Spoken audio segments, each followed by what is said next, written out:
Aujourd'hui, on va gamble. Let's go gambling. Dans Clover Pit, on se retrouve dans une fosse où on a remboursé des dettes qui montent progressivement. Pour ça, on dispose d'une échéance de 3 manches durant lesquelles on doit jouer des tours sur une machine à sous pour rembourser nos dettes. Si on n'y arrive pas, on sera malheureusement lancé dans la fosse en dessous. Sur les côtés de la machine, on peut voir à gauche les différents fruits avec leur valeur et leur taux d'apparition, à droite les différents patterns gagnants sur la machine.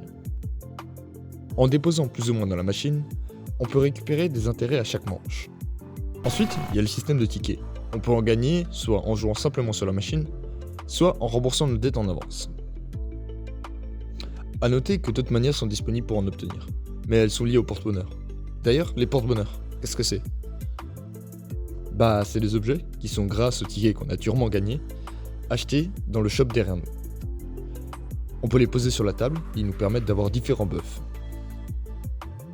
On peut prendre par exemple le chat, qui quand on a au moins 3 combinaisons sur un tour, nous permet de récupérer instantanément nos intérêts.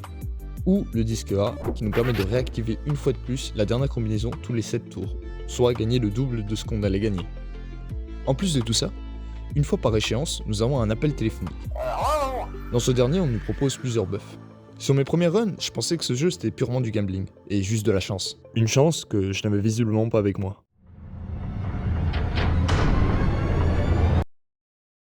Ouch. Mais force est de constater après quelques runs que je comprends quelques concepts de base. Et le jeu me semble d'un coup bien plus stratégique. En plus de ça, je remarque qu'il y a une clé à côté de la TM. Et une voix m'explique que ce sera mon ultime récompense, qui permettra d'ouvrir certainement l'un des tiroirs qui se trouve en dessous du shop. Je vais donc établir une stratégie pour l'obtenir, et on va appeler cette stratégie la stratégie citron. Citron pourquoi ? Parce que tout simplement elle consiste à prendre les porte-bonheurs suivants, le citron d'or, qui, à chaque fois qu'un citron d'or est dans une combinaison, s'active et augmente la valeur du citron de sa propre valeur définitivement. Je vous promets, c'est pas si compliqué que ça. La photo de citron, qui elle, permet simplement d'avoir plus de citron quand le bouton rouge est activé. A noter que la photo possède un système d'énergie et va prendre plusieurs manches pour se recharger. C'est le cas pour pas mal de porte-bonheur en réalité. Enfin, la dernière pièce de notre stratégie sera le médicament. Il permet quand une seule combinaison apparaît, de remplacer le symbole de la combinaison par le symbole qui a le plus de valeur. Dans notre cas, ça deviendra les citrons, car rappelez-vous, grâce au citron d'or, la valeur des citrons augmente. On va aussi rajouter quelques autres petits porte-bonheur, mais ils sont plus secondaires et là pour remplir ma table qu'autre chose. Grâce à ça, je réussis enfin à rembourser la dette, et j'obtiens une première clé. Bon, bah j'ouvre un tiroir et... rien. Bah, recommençons. Après tout, on est dans un roguelike.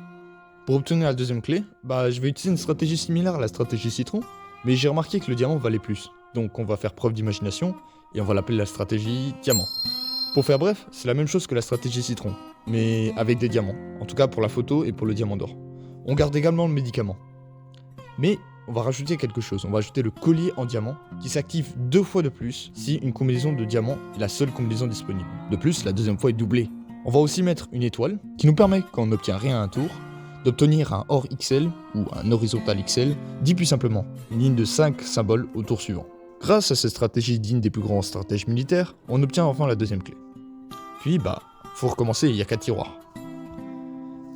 Au démarrage de la run d'après, une sorte de pack au plafond se met à nous parler. Il nous indique qu'il nous proposera un deal plus tard. Bon bah, on reprend ce strat diamant, et on finit par avoir la proposition du libre. À un moment, je me suis retrouvé avec suffisamment pour rembourser ma dette d'un coup, dès le début des manches. Donc, il fallait que je le fasse, et grâce à ça, j'allais obtenir un pack mémoire. Je l'obtiens, et en fait, c'est simplement des cartes mémoire qui nous permettent d'avoir des buffs dès le début de certaines runs. Il nous sera utile un peu plus tard dans la vidéo. Il suffit donc de reprendre la strat diamant. Finalement, en appliquant cette stratégie, la troisième clé est obtenue, plus qu'à refaire un tour pour la quatrième. Pour la dernière clé, je vais essayer d'innover un peu. Je décide de partir sur une stratégie toute nouvelle, et vous l'aurez deviné, c'est la stratégie... Tom Nook. Donc c'est globalement la même chose que les précédentes, mais avec des clochettes. Car pour les clochettes, on a un porte-bonheur qui nous permet d'obtenir des tickets. Lorsque des clochettes ont le petit signe ticket avec, et qu'ils sont dans une combinaison gagnante, il va y avoir quelque chose de similaire avec le porte-bonheur batterie, qui va nous permettre de recharger les porte-bonheurs du style de la photo, qui prennent du temps à s'activer. J'obtiens la quatrième clé, plus qu'à jeter, et... on va voir ce que le jeu nous réserve. Ah, une nouvelle clé apparaît, mais celle-ci est différente. Elle a l'air d'avoir un lien avec la porte de sortie. Bon bah, c'est reparti pour un tour, mais sur ce tour-là, c'est bizarre. Peu importe combien je rembourse, j'arrive pas à obtenir. Alors là, il faut creuser, il faut essayer de trouver une solution. Mais il y a quelque chose que je vous ai pas dit. Lors d'une de mes runs précédentes, j'avais oublié, sans faire exprès, un objet dans un des tiroirs. Lorsque j'ai joué la run d'après, j'ai trouvé un bras dans ce tiroir. Alors j'essaie tout. Il faut donc laisser 4 objets, puis recommencer. Et je récupère donc les 4 membres sur la manche suivante. Je les place sur la machine, puis au shop, qu'est-ce qui se passe? Bah je tombe sur un crâne. Je me dis bon bah on l'ajoute à la collection, et on le complète. Le jeu me dit que ça va devenir intéressant. Bah à présent il ne reste plus qu'à faire du Clover Pit.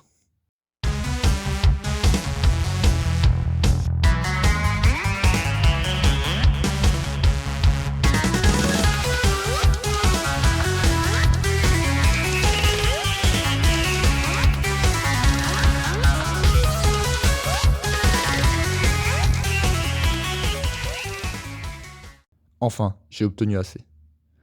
C'est le moment de découvrir ce que le jeu me réserve.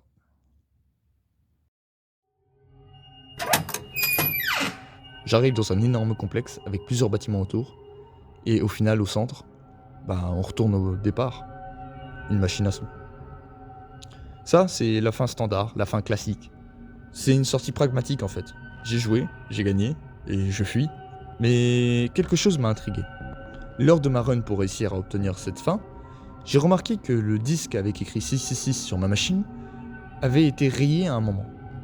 Et j'ai fait la corrélation avec le fait que j'ai refusé l'un des appels téléphoniques. De plus, cet appel téléphonique avait un texte en rouge. Il semblerait qu'il faudrait avoir les 3 6 barrés pour obtenir une fin secrète. Dans ces cas-là, il me suffirait de refuser 3 appels. Réessayons cela. Pour la stratégie de base, on va garder la même. Mais vous vous rappelez des packs mémoire? Ces derniers contenaient des cartes mémoire, et certaines d'entre elles nous permettent d'avoir des 666 plus souvent. Pour être précis, il y en a une qui double nos chances d'avoir un 666 si on joue le max de manches, et qui divise par 2 si on joue le minimum. J'en ai pas parlé, mais de base, les 666 font perdre tous les gains qu'on avait sur une manche. Mais ici, ils sont bien utiles, car quand il y a un 666, on est assuré d'avoir un appel rouge après. Bon bah, allons-y. 1, 2, et enfin 3 appels refusés. Les 3 666 sont barrés. Mais rien ne se passe. Je décide donc d'aller revoir le téléphone. Soudain, il change de couleur. Et la clé aussi. Ils passent tous les deux en blanc. On pourrait aller ouvrir la porte, mais j'ai vraiment une bonne run. Et je me décide à essayer de jouer un peu plus quand... Ah non, un 666. Mais cette fois-ci, il se transforme en 999 et me permet de gagner tout ce que j'avais gagné jusqu'à présent. D'un coup, le 666 n'est plus un défaut. Mais en fait, c'est quelque chose qu'on cherche à avoir. Et je comprends le message du jeu à présent quand il me disait que tout n'a pas que de mauvais côtés. Voyez ce que peut donner le 666. Bon allez, ouvrons cette porte. Je me retrouve de nouveau entre ces bâtiments, mais cette fois-ci, je remarque que je sors du bâtiment 0 et au milieu, une sorte de commande d'ascenseur. Bon bah, prenons-le et je crois que ça y est, on a fini le jeu. Bien. Il est temps de donner du sens à tout ça.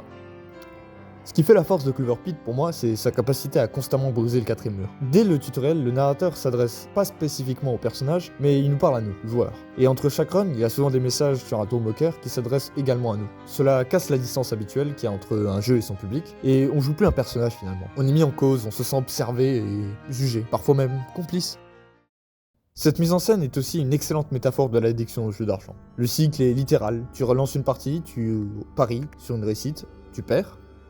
Et perdre ici, c'est chuter, c'est mourir. Le jeu transforme encore une fois la mécanique en une violence visuelle. La répétition devient une punition, et on comprend alors la mécanique psychologique de l'addiction. L'espoir de la relance et le regain d'adrénaline, parce qu'on le ressent physiquement dans le gameplay. Les fins, si elles achèvent le propos, renforcent le sentiment d'avoir participé à quelque chose qui nous dépasse, mais de quand même devoir jouer pour toujours plus. Ensuite, il y a toute la couche religieuse dans le jeu. On devine que les appels rouges sont ceux du diable en réalité, et nous propose en effet des effets plutôt négatifs. Perdre nos tickets contre des pièces, ou avoir moins de chances d'obtenir certains symboles. Et inversement, le téléphone blanc avec les appels blancs sont une représentation de Dieu qui nous parle. Le geste graphique le plus parlant, c'est notre 666 qui se transforme en 999. C'est là, il y a un changement de sens. Le 999 représente la réalisation spirituelle, la fin d'un chapitre, l'évolution positive et finalement une ascension. Ce qu'on est en train de faire dans le jeu.